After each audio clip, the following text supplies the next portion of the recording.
Bienvenido a Mirando Lejos. Semanas atrás hacíamos un editorial en donde decíamos, cuidado, que no colapse la legitimidad del sistema. Hoy en día estamos viendo un sistema político, un ordenamiento social que está siendo socavado, está siendo retado, está siendo desafiado por actos de corrupción, por actos bochornosos que deslegitiman el ejercicio del poder político, la representación o la representatividad que tienen que tener las autoridades, los que encarnan no solamente el poder político, sino los que encarnan el poder legislativo y los que también encarnan los poderes y las facultades jurisdiccionales. El Paraguay, verdaderamente, si queremos evitar terminar con un Maduro en el Palacio de los López, decíamos la vez pasada, tenemos que reforzar los criterios de legitimidad y tenemos que hacer todo lo posible para que este país sea, o el régimen político paraguayo y las instituciones paraguayas sean representativas y la ciudadanía se vea reflejado en ellos. Y para eso no es suficiente la coacción que se pueda ejercer a través de los órganos coercitivos del Estado.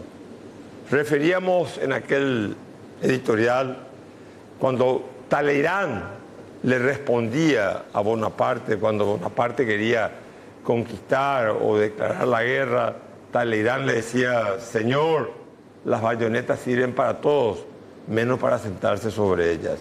El régimen político paraguayo, las instituciones paraguayas tienen que tener legitimidad. Y esa legitimidad obviamente se obtiene por su origen y también por el ejercicio de sus funciones. En ese sentido, tenemos que reconocer que hay en la maquinaria estatal, en todo el conjunto del Estado, una lentitud, que en algunos casos es lentitud por incapacidad, por ineficiencia, y en otros casos es una lentitud, una incapacidad, producto de un hecho que todos somos conscientes. Las estructuras del Estado paraguayo están taladradas por la corrupción. Pero la corrupción no solamente afecta al Estado, la corrupción también afecta a la sociedad. Por eso creo que es importante que en el Paraguay podamos hablar de un pacto político y de un nuevo contrato social. Necesitamos un pacto político que verdaderamente regenere, adecente la política. Y necesitamos un pacto, un contrato social, un nuevo contrato social que verdaderamente haga a la ciudadanía responsable de su acto y de su propio destino. El Paraguay, el gobierno paraguayo atraviesa en este año, en el 2025, desafíos muy importantes que van a terminar influyendo no solamente en este periodo presidencial, sino en los posteriores gobiernos. Necesitamos resolver el problema de la caja fiscal. Este es un problema que lo hemos repetido muchas veces. Necesitamos resolver el problema del IPS, necesitamos reformar la educación y necesitamos reformar la salud pública en el Paraguay. Si no hacemos eso, el pacto, el contrato social que firmemos entre nosotros los paraguayos no va a tener virtualidad, porque la gente no se va a sentir representada. Necesitamos, como dije, tomar en serio y que este año el gobierno enmiende las deficiencias que tiene la caja fiscal. La caja fiscal quiere decir cómo le pagamos la jubilación a los funcionarios públicos. Estamos hablando de la policía, el ejército, los maestros, el magisterio, el poder judicial, etcétera, etcétera, etcétera. Tenemos que resolver ese problema lo antes posible. Se creó una instancia que iba a vigilar, a controlar. Esa instancia tiene que empezar a funcionar y se tiene que tomar caso por caso, a cada caja. O si no, de lo contrario, va a suceder lo que está sucediendo hoy en día. Los que no somos funcionarios públicos, a través de los impuestos, estamos subsidiando a la caja fiscal, a la jubilación. Y eso termina provocando un desequilibrio, asimetrías e inequidades. Mucha gente que cotiza en IPS o mucha gente que ni siquiera tiene la posibilidad de tener una jubilación garantizada, se puede llegar a preguntar, ¿y por qué yo tengo que pagar la jubilación del sector público si yo ni siquiera me beneficio de una buena gestión o una gestión transparente por parte del Estado y del gobierno de turno? Esto es un problema que puede acarrearnos problemas sociales, problemas políticos, problemas tributarios, porque hay que aumentar los impuestos, hay que recaudar más dinero para poder pagar estos déficits que tiene el presupuesto general de gasto de la nación. Por otro lado, también este es el año de la negociación del anexo C del Tratado de Itaipú. Se tiene que negociar, pero se tiene que negociar sobre la base de dos ejes centrales. En primer lugar, Itaipú este año produjo poquísima energía eléctrica. Algunos aducen que fue la ausencia de agua, no hay agua. Si no hay agua, uno tiene una instalación, una represa. Si no hay agua, es la materia prima. Y todos sabemos que agua o materia prima, la materia es igual a la energía. Si no hay agua, obviamente, las turbinas de Itaipú no pueden generar energía eléctrica. Pero si las aguas existen en el norte de Brasil y no están siendo soltadas para que vengan hacia el sur, hacia aguas abajo, nosotros tenemos que saber que tanto en Itaipú como en Yacyretá vamos a producir menos energía eléctrica. Y la energía eléctrica es un elemento central para nosotros. En el anexo C, en la renegociación, si ustedes quieren, de todo el Tratado de Itaipú, nosotros tenemos que prever el manejo de aguas arriba, cómo nos va a afectar aguas abajo, especialmente a la represa Yacyretá y a la represa Itaipú. Por otro lado, nosotros a la larga tenemos que garantizar nuestra seguridad energética. Definitivamente nuestra seguridad energética se va a garantizar si es que nosotros somos capaces de producir energía renovable en el Paraguay. Nosotros no tenemos petróleo, el petróleo que puede haber es costosísimo extraerlo y elaborarlo. Entonces tenemos sol, por sobre todas las cosas tenemos que apostar a la energía solar. Pero esa energía solar que vamos a tener que producir, nosotros tenemos que combinarla con el uso de la central hidroeléctrica de Itaipú, que va a seguir siendo por mucho tiempo nuestra principal abastecedora de energía limpia y renovable. Para eso tenemos que hablar con Brasil. Históricamente el Paraguay ha vendido su energía, la no utilizada, al Brasil. Entonces quiere decir que hay una infraestructura eléctrica que transforma la energía en 50 Hz en 60 Hz. Ahora en la negociación del anexo C, el gobierno paraguayo debe pedir que se cumpla el tratado e instalar la infraestructura eléctrica y de ingeniería necesaria para que nosotros los paraguayos también podamos comprar energía de Brasil. O sea, quiere decir que de 60 Hz se puedan transformar en 50 Hz.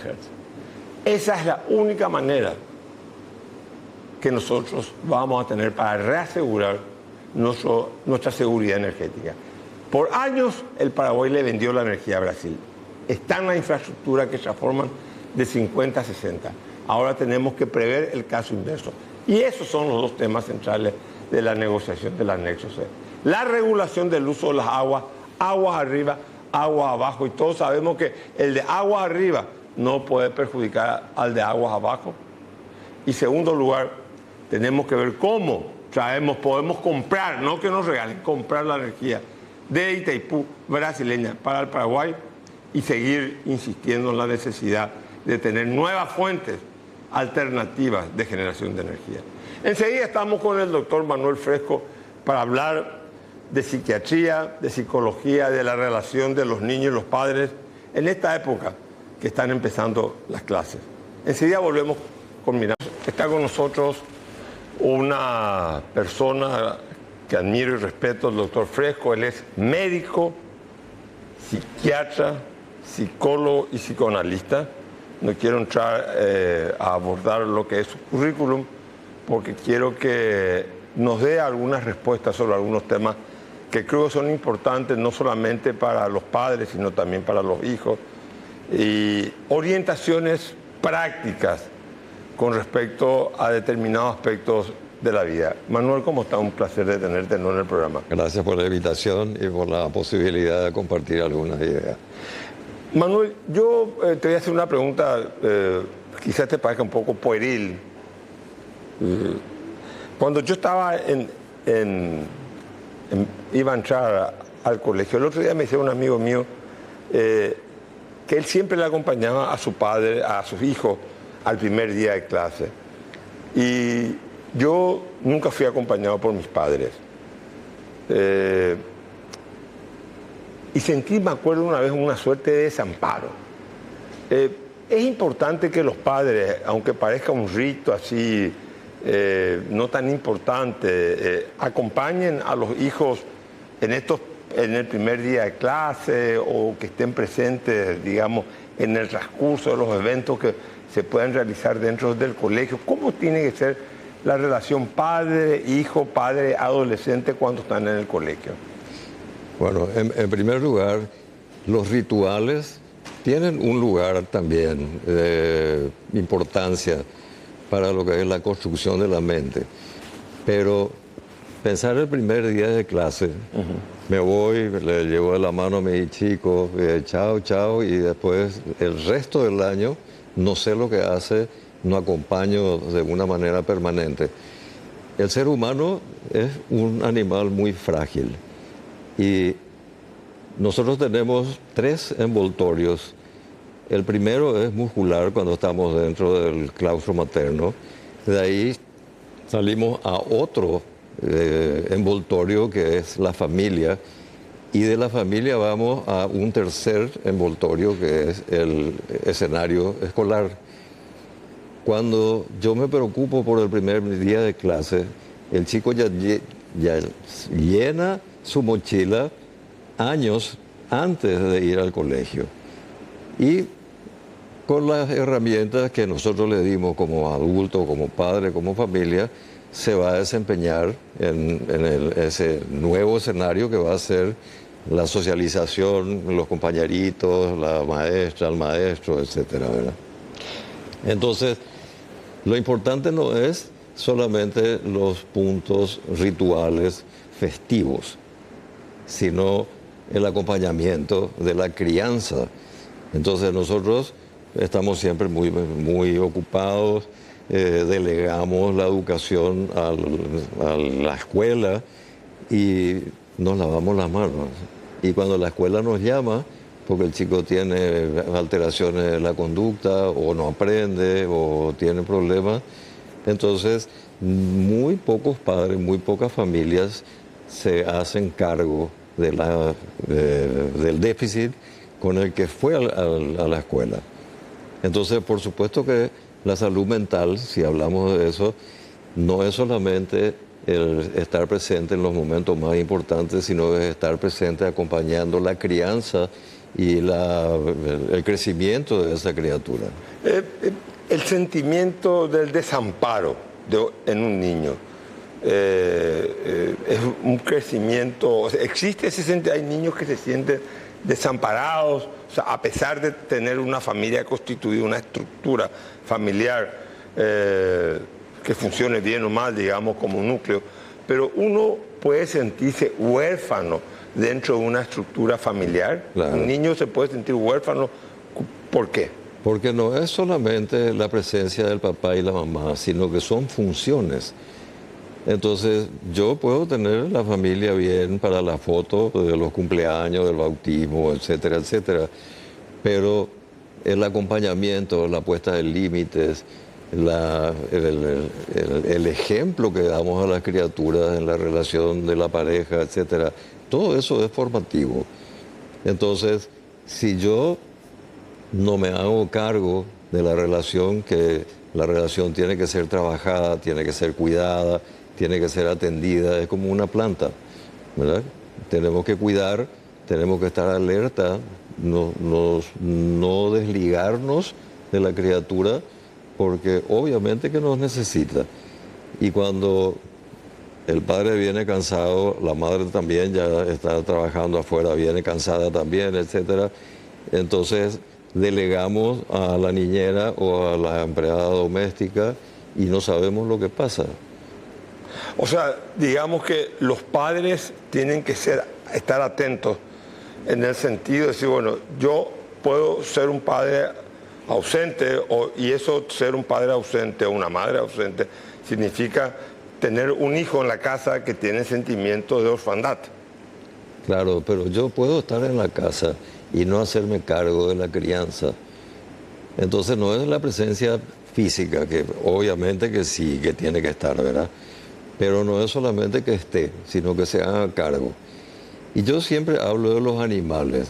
Los animales en la vida silvestre le cuidan a sus cachorros durante un periodo y después le comienzan a alejar para que el cachorro, con lo que ya aprendió antes, se haga cargo de su vida, se haga responsable, etc. Y eso significa acompañar no solamente en los momentos importantes del primer día o del primer último día, no sé qué, todos esos rituales, que son rituales de crecimiento, así como el debut, por ejemplo, ¿verdad? Que se supone que es un ritual en donde en determinado momento las mujeres, porque era así al principio, ¿verdad? Ahora también debutan los chicos.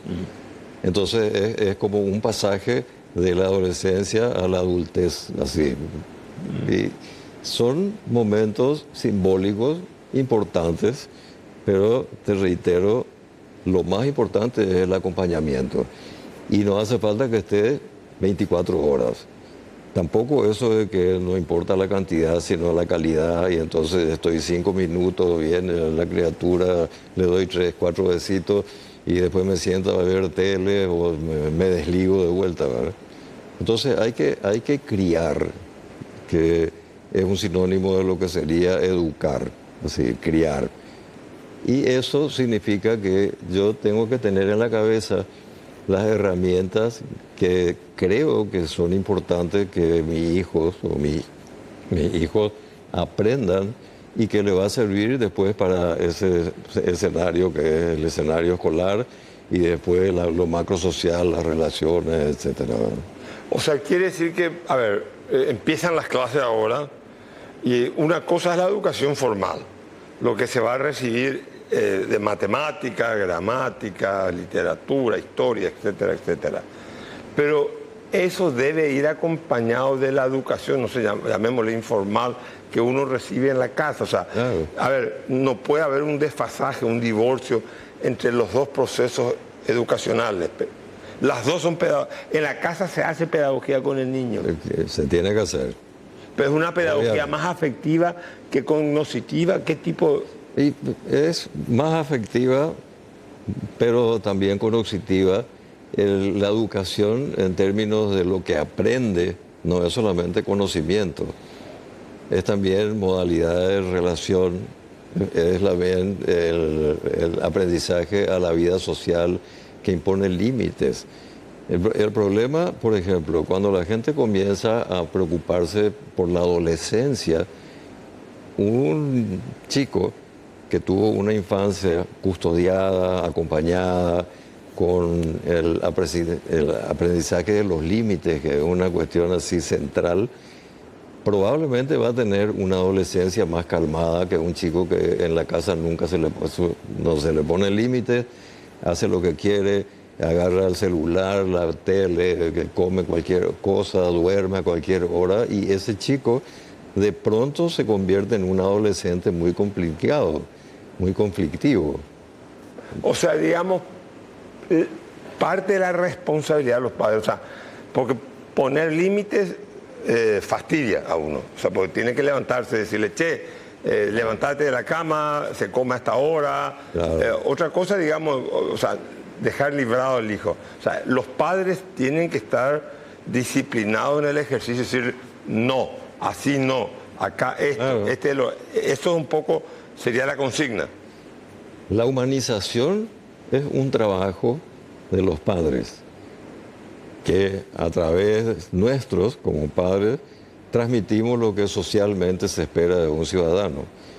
Entonces, si no hacemos eso, vamos a tener un adolescente probablemente muy conflictivo con muchas dificultades de integración, bueno, con todos los problemas que ahora uno dice la adolescencia es problemática y la adolescencia tiene que tener un nivel de conflictividad, porque le pone al adulto como una prueba hasta dónde llega.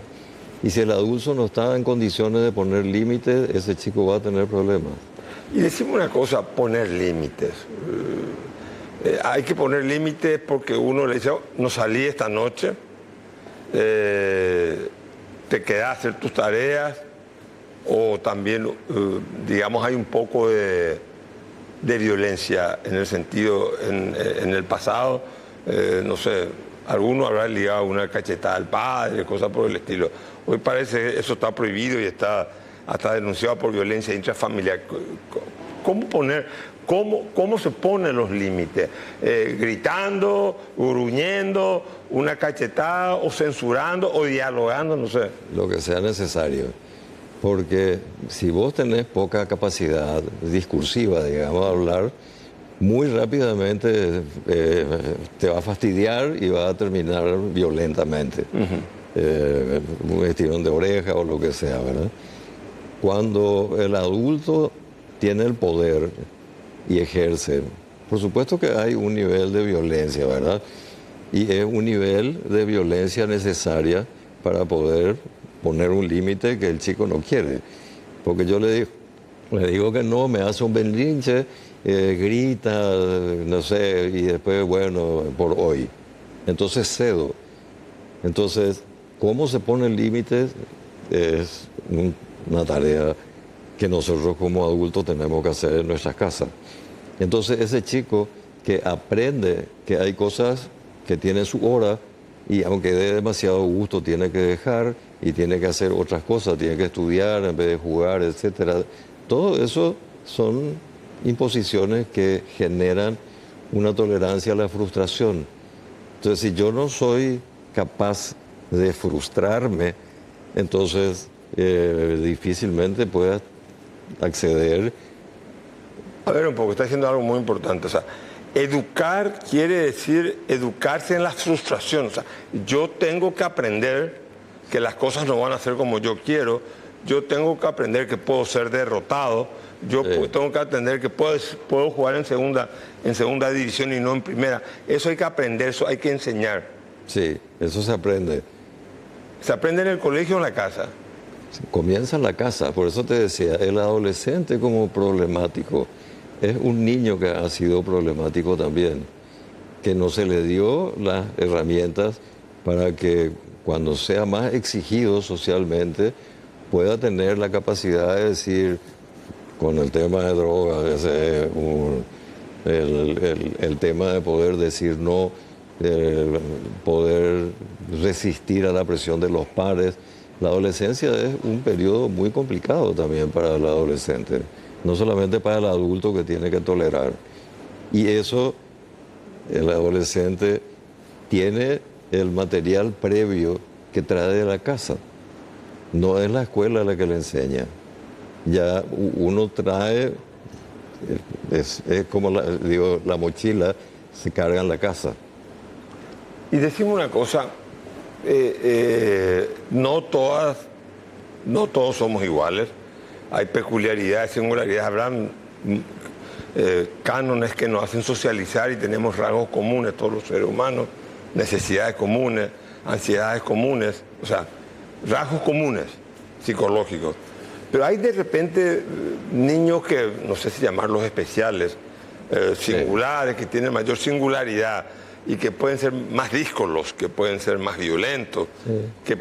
¿Eso es porque es un tema genético, congénito, o es una mala socialización dentro de la casa? Bueno, antiguamente pues se hablaba de temperamento y carácter. Ajá.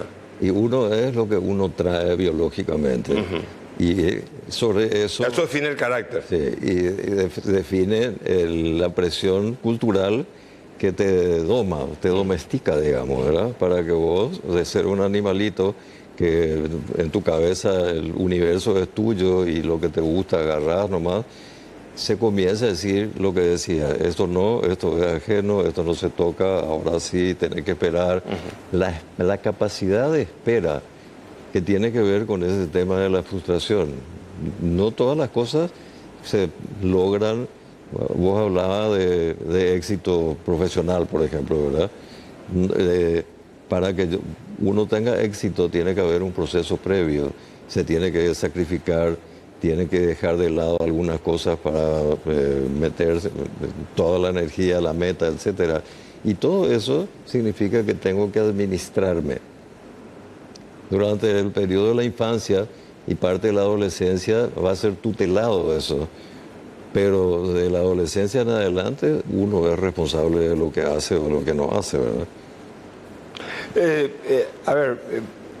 Yo siempre digo que el gobierno más difícil es el gobierno de uno mismo. Forjar ese carácter, digamos, hay una predisposición biológica, por lo que yo estoy entendiendo que vos estás deduciendo, estás diciendo, y luego de eso está la socialización, la educación que nos transmiten. Sí. Eso es de fundamental importancia. ¿Cuál es el factor más determinante? ¿Esa predisposición biológica lo somos o la socialización? Pero digamos que si vos tenés una característica biológica de ser más irritable, etcétera, el proceso de domesticación, así, para convertirte en humano va a ser más laborioso, porque va a ser más difícil controlar a una persona que ahora está muy de moda, por ejemplo, trastornos con déficit de atención y que el hiperkinético, la criatura que no se queda quieta, etcétera, que es una cuestión que tiene que ver con la biología. Por eso se medican en exceso en algunos casos, ¿verdad? Pero... ¿Por qué en exceso en algunos casos? ¿Por los médicos se le va la mano? Porque hay modas que tienen que ver con medicamentos y entonces salen medicamentos al mercado y los médicos comenzamos a recetar, ¿verdad? Cosa que antes no se hacía. Bueno, ¿Y cómo era antes? Si no había ¿Cómo se atendía al paciente o al díscolo? Siempre hubo, ¿verdad? Pero la industria farmacéutica te inunda el mercado de fármacos y uno ve la receta de los colegas así, 7, 8 medicamentos, ¿verdad? Que es una... O sea, son escuelas nomás de pensamiento en relación a qué lugar tiene la medicación, qué lugar tiene lo que sea el abordaje psicológico, etcétera, ¿verdad? O sea, a ver, una sanación, una terapia, sí, tiene que consistir de dos partes. Uno puede recurrir a la química, a la farmacia, pero también, digamos, es un poco, hay que hablar, hay que reflexionar, es un poco más manual. ¿Cómo uno va sanando las heridas que tiene? No sé, desde que uno considera que el alma existe, pero en la psique, en el alma, en el corazón, no sé, donde quiera, en el estómago. ¿Cómo? Es una combinación de química con una terapia de palabras, claro, un acompañamiento. Al final son herramientas que tienen que integrarse, ¿verdad? No puede ser que la terapéutica o los tratamientos esté basado exclusivamente en el fármaco o exclusivamente en la psicoterapia. Porque solamente si agarras con el fármaco no agarras la causa. ¿Podés con la química acabar con la causa o con la química lo único que haces es el síntoma? No. Por ejemplo, vamos a entrar en la parte de trastorno, pero si uno tiene un trastorno de ansiedad, es inhumano que no le dé una medicación que va a disminuir la ansiedad, lo mismo que la depresión, lo mismo que otros trastornos, ¿verdad? Pero lo que te decía, no puede ser solamente química la cosa, porque no es como una diabetes que le falta una hormona. Entonces se tiene que integrar todo lo que sea la parte psicológica, se tiene que integrar también, en el caso de niños y adolescentes, la estructura familiar, que muchas veces es disfuncional. Y entonces la integración de esos recursos es lo que hace que una aproximación terapéutica sea integral. Sí, pensando en un país vecino, Argentina, por lo menos en Buenos Aires, todos los argentinos tienen un psicólogo.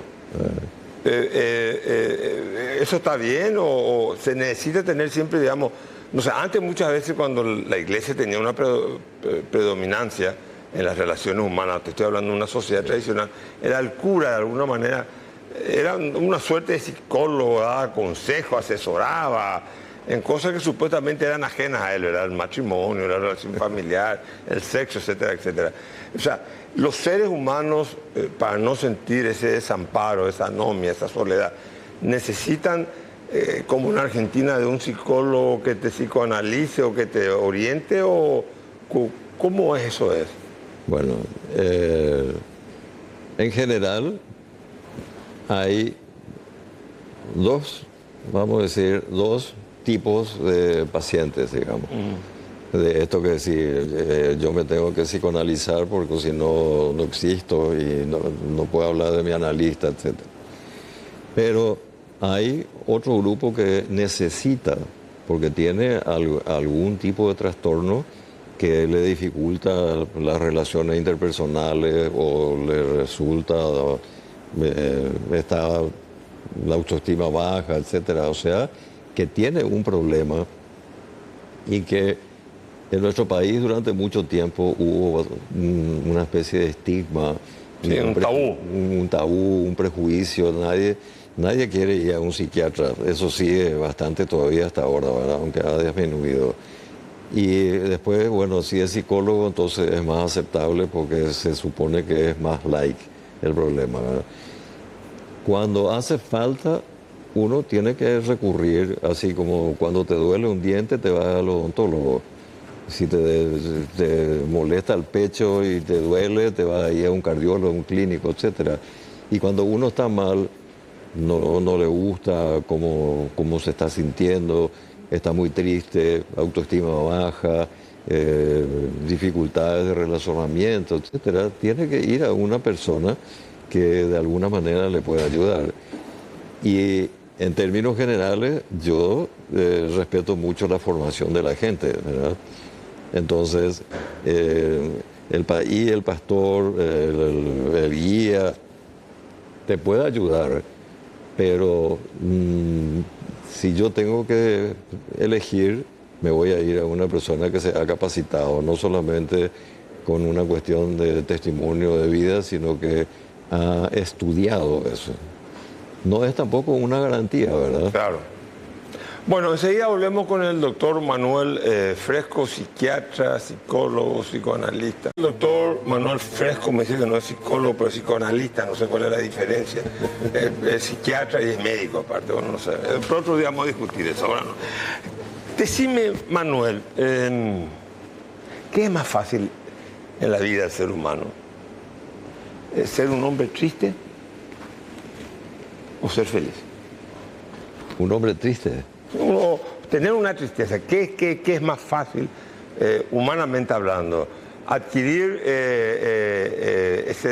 esa tristeza, una suerte de existencia melancólica, o acceder a la felicidad genuina. No te estoy diciendo una felicidad estimulada por el alcohol, las drogas o el cigarrillo, o sea, una felicidad genuina, ¿verdad? Yo te decía que en su vida los momentos de profunda felicidad no llegaban a contarse con los dedos humanos. O sea, hablo, ¿qué es más fácil o qué es más difícil? O sea, ¿ser triste o ser feliz? No, obviamente que ser feliz es un ideal, ¿verdad? Estar bien. Lo que pasa es que los estados de ánimo, entre la alegría y la tristeza, que son ánimos normales, hasta los animales se puede uno pensar. Cuando se muere el amo, entran en un proceso que es como un duelo. Entonces, el ánimo es oscilante.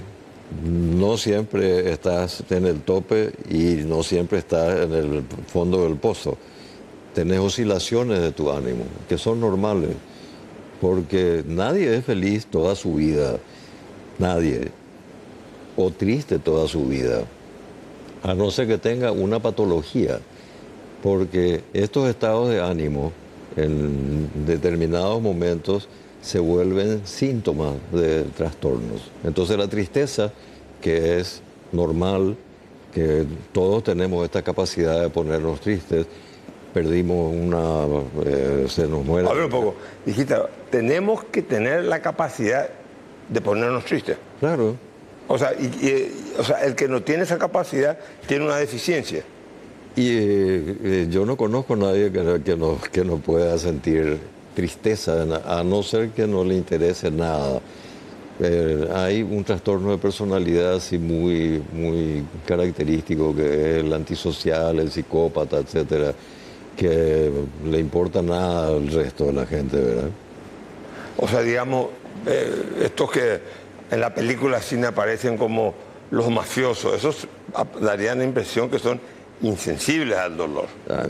A su tarea, pero que tienen su familia, que tienen sus hijos, les quieren, son lo mismo que los torturadores, no es que él tortura a todo el mundo. Y tanto la tristeza... O sea, el que tortura le quiere a su familia. Sí, claro. O sea, que dice que hay una dualidad en la psicología humana. Claro, claro. Está disociado lo que hace de lo que siente. Pero no cualquiera puede hacerlo. Por supuesto que es un... Pero mi pregunta es, ¿la psicología humana, el ser humano, es dual? Como el otro yo, ¿hay un otro yo dentro de uno mismo también? Otro yo. No, hay personas que tienen esa capacidad, llamémosle, ¿verdad?, que no cualquiera puede hacer. No cualquiera puede torturar a alguien. No. O matar a alguien. Digamos, serial. Eso que salen a matar. Bueno, por supuesto que eso es así como Dahmer, esa serie, ¿verdad? Pero estamos hablando de alegría y tristeza en oscilaciones normales del ánimo.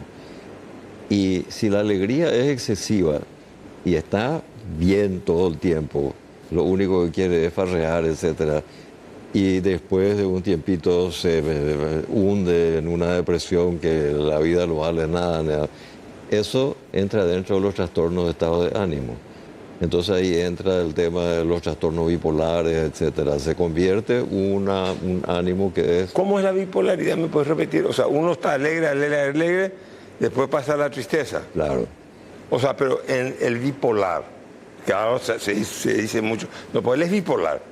Sí. ¿Cuáles son los síntomas de un bipolar? Que de repente está alegre, de repente está triste, de repente es condescendiente y de repente se pone agresivo. Bueno, la tristeza y la alegría son normales. Uh-huh. Cuando se exceden, entonces puede ser un trastorno bipolar. En la parte de la alegría, en psiquiatría se llama manía. Entonces es el episodio maníaco. Y en la parte depresiva, entonces después de un pico, el paciente entra en un profundo pozo deprimido. Y eso tiene sus oscilaciones. Pero estamos hablando de un nivel de intensidad que supera lo normal.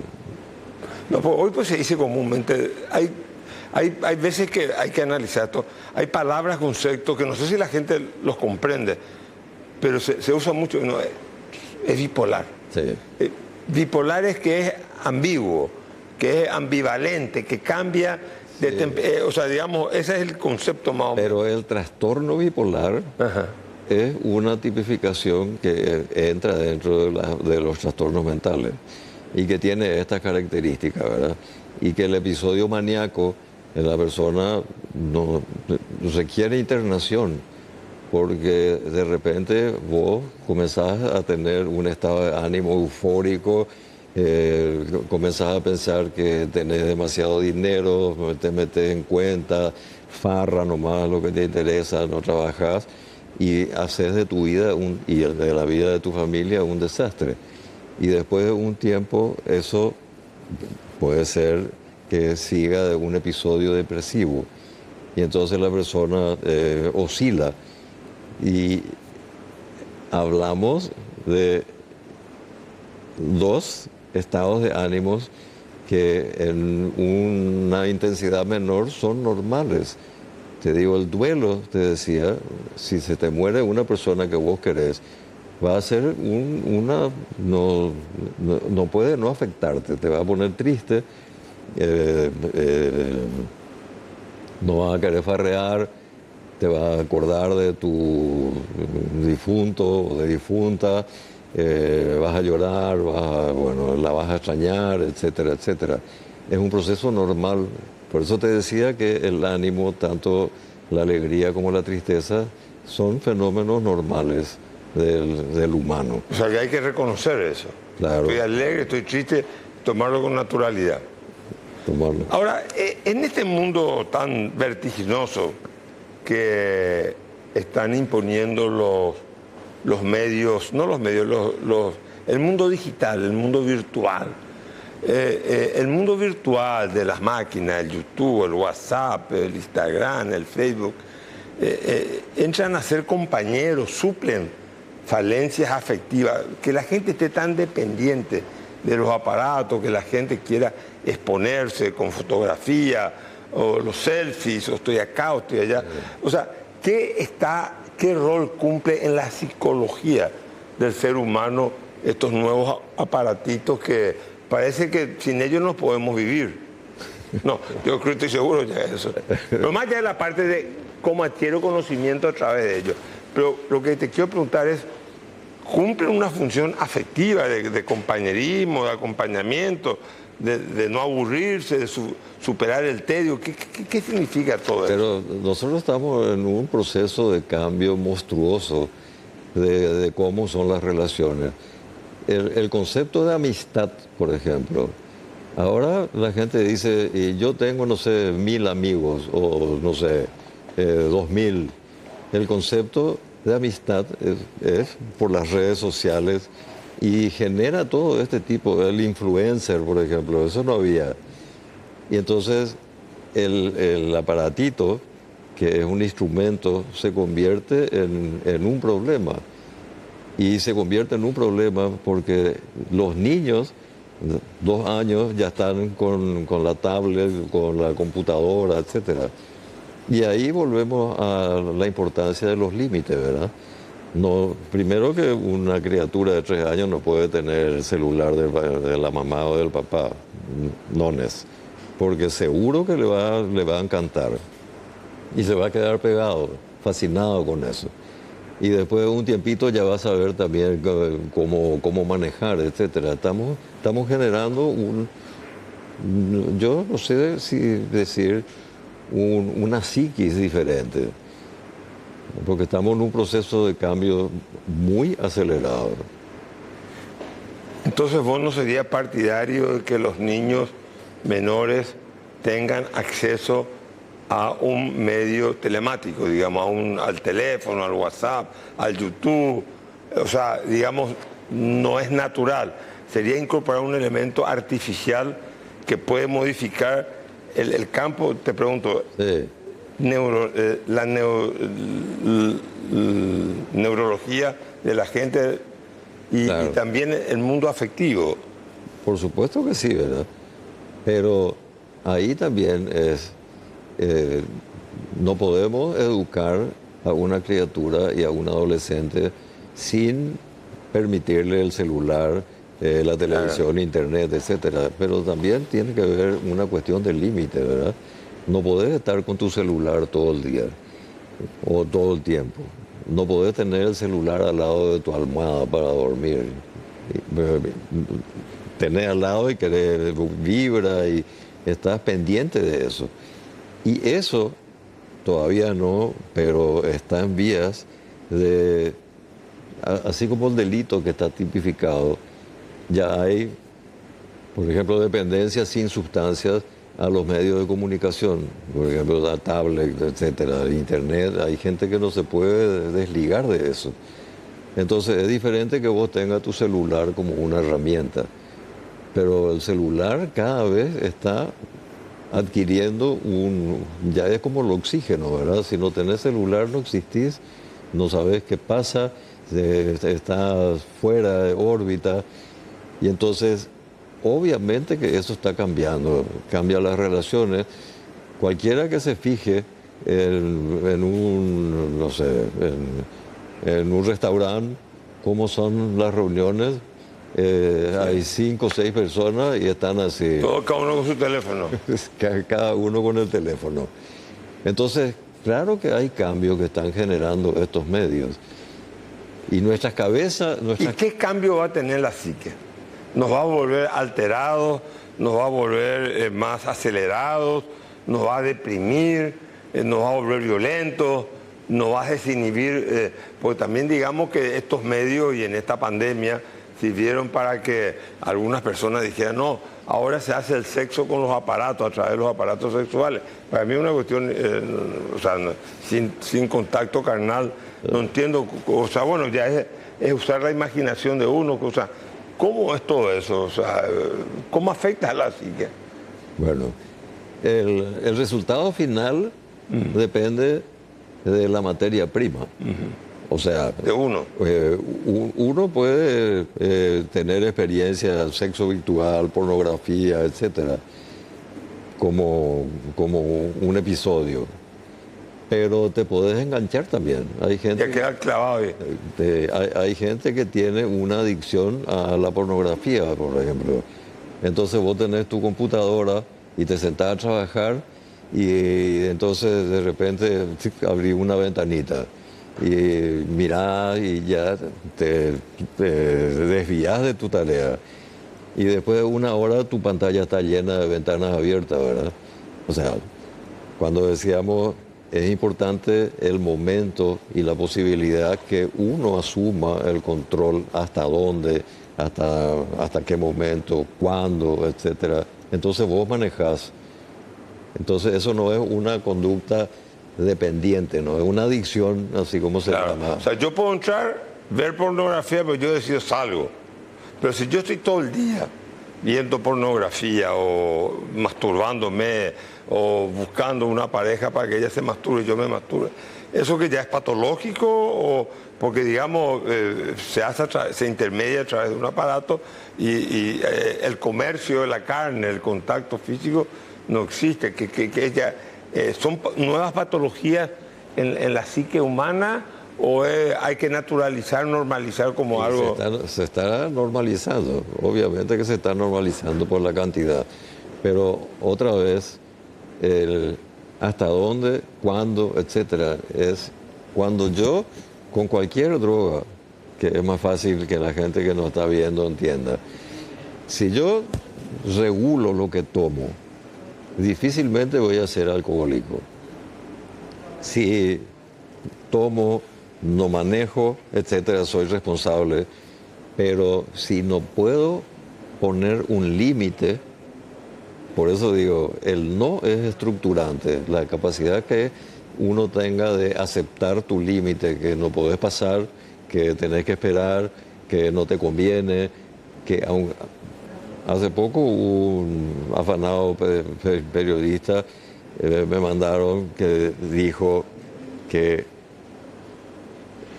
lo mejor que le pasó en la vida y lo más agradable fue drogarse, pero tuvo que dejar porque le iba a matar, ¿verdad? Tuvo que dejar porque le iba a matar, significa darse cuenta del riesgo y tener una decisión fuerte. O sea, él se puso un límite. Puso un límite y renunció porque el límite te molesta cuando vos querés algo demasiado que te gusta y te impiden. Por eso te decía, el límite siempre significa que yo tengo que aceptar una frustración, que tengo que entender que aunque quiera no me convence. Entonces una cosa, ese límite que es aceptar la frustración se aprende en la infancia, ¿sí o no? Nomás decir, pues, tenemos que irnos. Hay que aprender en la infancia eso ya. Claro que el nenito, cuando la mamá o el papá está pagando el supermercado y quiere un chocolatín y le dice que no. Ahí te aprende. Ahí tiene que aprender. Bueno, estuvimos con Manuel Fresco, muchísimas gracias, muy buenas noches, como diría mi amigo Humberto Rubín, una noche más. Gracias, Manuel, de corazón. Muchas gracias.